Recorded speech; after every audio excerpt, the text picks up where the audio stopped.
Dobrý deň, moje meno je Matúš Sarnovský a v dnešnom videu si predstavíme naše riešenie druhej úlohy semestrálneho projektu z predmetu strategický manažment. Na prvom slajde môžete vidieť zloženie nášho tímu. Členmi nášho tímu sú Jan Hanzlík, Denisa Chrenčíková, Petra Kotásková, Michal Nedbálek, Šimon Stašiniak, Martin Štolpa, Lenka Všianská a Matúš Sarnovský. Spoločnosť, ktorú sme si pre projekt zvolili, je Matony 1873 akciová spoločnosť. Prvé zmienky o spoločnosti sú z roku 1873 v obci Kyselka, neďaleko Karlových Varov.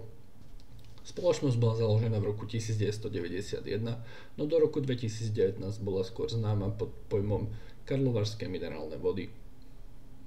Spoločnosť je najväčším výrobcom nealkoholických nápojov v strednej a južnej Európe.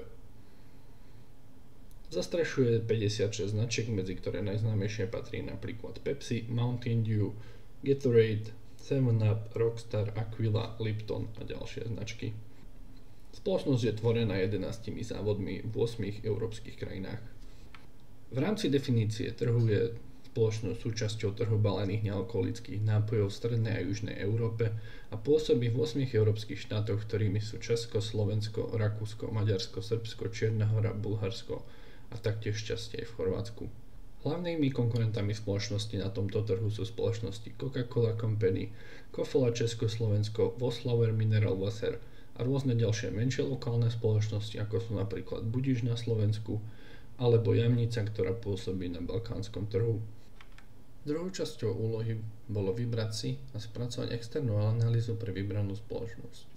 Preto sme sa rozhodli vybrať si analýzu pomocou konkurenčných map. Na to, aby sme mohli správne vytvoriť konkurenčné mapy, sme si potrebovali definovať trh.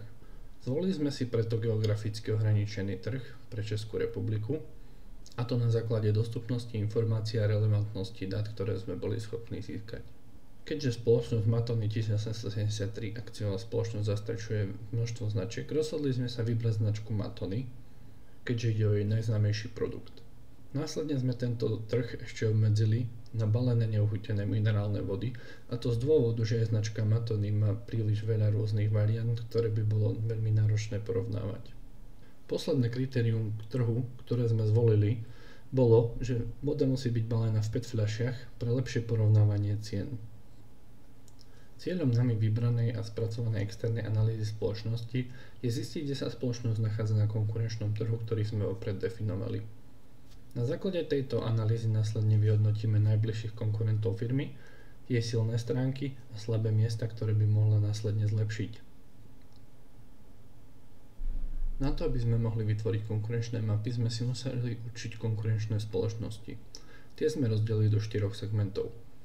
Prvý segment je tvorený značkami, ktoré sú zastrešené spoločnosťou Kofola Československo akciová spoločnosť. Druhou skupinou sú značky zastrešované spoločnosťou Matony 1873 akciová spoločnosť. Tretím segmentom sú nadnárodné značky minerálnych vôd a štvrtým segmentom sú privátne značky obchodných reťazcov. Ako môžete vidieť, následne sme každému segmentu priradili konkrétne značky, ktoré do ňoho patria. V segmente číslo 1, zastrešovaného Kofolou Československo, sú značky Rajec, Ondrášovka, Evian, Korunní a Vincentka. V segmente 2, zastrešovaného spoločnosťou Matony 1873 akciová spoločnosť, sú značky Magnézia, Aquila, Dobrá voda a Podebratka. Do segmentu nadnárodných značiek patria značky Vittel, Perrier, San Pellegrino, Voss, Fiji a Icelandic Glacial. Posledný štvrtý segment je tvorený privátnymi značkami jednotlivých obchodných reťazcov, ktorými sú napríklad Clever, Tesco alebo Saguaro. Na vytvorenie relevantných konkurenčných map sme potrebovali veľké množstvo informácií. Objektívne informácie ako cena, obsah minerálnych látok a množstvo predaných kusov sme získali z verejne dostupných zdrojov a stránok jednotlivých spoločností. Subjektívne informácie ako chuť, obľúbenosť a povedomie o značke sme získali z prieskumov verejnej mienky, recenzií a vlastných skúseností. Všetky zdroje sú následne uvedené na konci videa. Prvú konkurenčnú mapu, ktorú sme vytvorili, je mapa, ktorá sa zameriava na ekologickosť a dizajn obalu. V rámci ekologickosti je na tom veľmi zlé značka Tesco, Clever a Saguaro. Ide o privátne značky, ktoré sú veľmi lacné a preto nie sú schopné poskytovať ekologickejšie varianty svojich produktov. Naopak vysokoekologickými značkami sú Matoni, Evian, Vittel, San Pellegrino, Perrier, Fiji, Voss.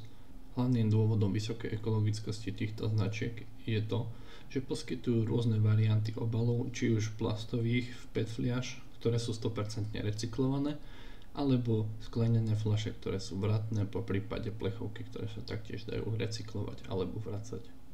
V rámci dizajnu obalu medzi najzaujímavejšie značky patria varianty značky Evian, Fiji, Voss, Perrier, taktiež Matoni má veľmi zaujímavé niektoré dizajny, ale hlavne Icelandic Glacial, ktorý má veľmi pekné fľaše, ktoré sa podobajú na kryštál. A to napriek tomu, že niektoré sú vyrobené z recyklovateľných PET materiálov. Druhá konkurenčná mapa sa zameriava na obľúbenosť značky a povedomie o značke. Medzi najobľúbenejšie značky, ktoré poznáme, patria Voss, Fiji, Vittel, Evian a Icelandic Glacier, no tie povedomie o nich je však veľmi nízke v Českej republike. Naopak, veľmi vysoké povedomie majú ľudia o značkách Dobrá voda, Magnézia, Matoni a Podebratka, ale taktiež o privátnych značkách Tesco, Clever a Saguaro. Tie však nie sú až tak obľúbené, pretože sú považované za menej kvalitné a ľudia ich tak často nenakupujú. Tretia mapa sa zameriava na kvalitu a cenu, keďže ide o dve vlastnosti, ktoré sú najčastejšie porovnané u bežných zákazníkov. Čo sa týka cien, nízkymi cenami disponujú privátne značky ako Saguaro, Tesco a Clever.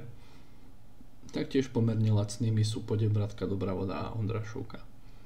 Medzi najdrahšie značky minerálnych vod na definovanom trhu patria značky Icelandic Glacier, Voss, Fiji, Vincentka, Vittel, Evian.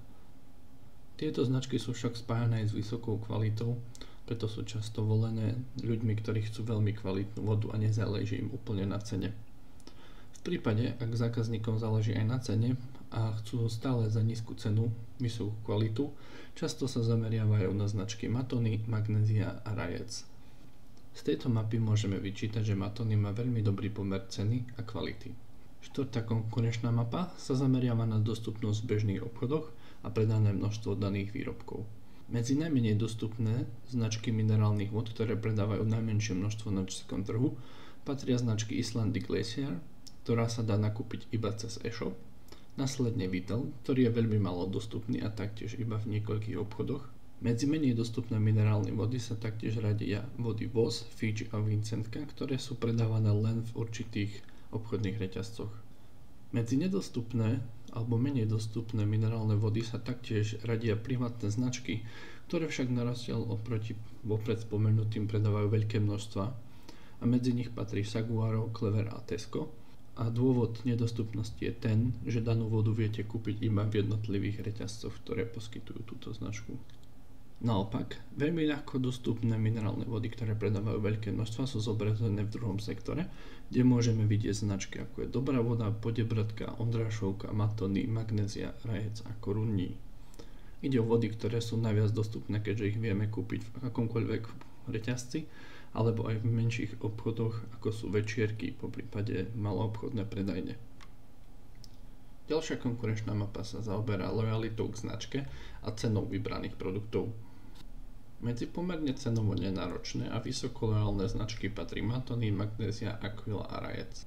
Medzi drahšie značky, ku ktorým sú však ich zákazníci lojálni, patria značky Evian, San Pellegrino a Vittel.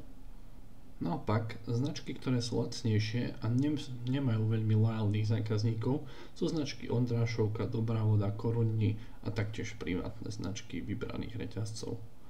V poslednom sektore sa následne nachádzajú značky, ktoré sú pomerne drahé a nemajú veľkú skupinu lojálnych zákazníkov, medzi ktoré patrí Fiji, Voss, Vincentka a Perrier. Na ďalšej konkurenčnej mape sme sa zamerali na vnímanie značky a známosť značky. Ako môžeme vidieť, to, že je nejaká značka známa, nemusí znamenať, že bude aj pozitívne vnímaná okolím. Medzi tieto negatívne vnímané značky patria značky privátnych reťazcov, ktorými sú Saguaro, Clever a Tesco. Naopak značky, ktoré sú veľmi známe a sú pozitívne vnímané, sú Evian, Matoni, Rajec, Magnézia, Vittel a ďalšie. Ako môžeme vidieť, tak podľa prieskumu sú pozitívne vnímané aj značky, ktoré nie sú až tak známe ako sú napríklad vody Fiji, Voss, Vincentka alebo Icelandic Glacial. V tomto prípade môžeme usúdiť, že známosť značky Matony je taktiež podporovaná veľmi dobrým marketingom a množstvom reklamných spotov a povedzme si úprimne, kto z nás by nepoznal hlášku Matony už nie je. Naša ďalšia konkurenčná mapa sa zameriava na množstvo minerálnych látok vo vybraných vodách v pomere k ich cene.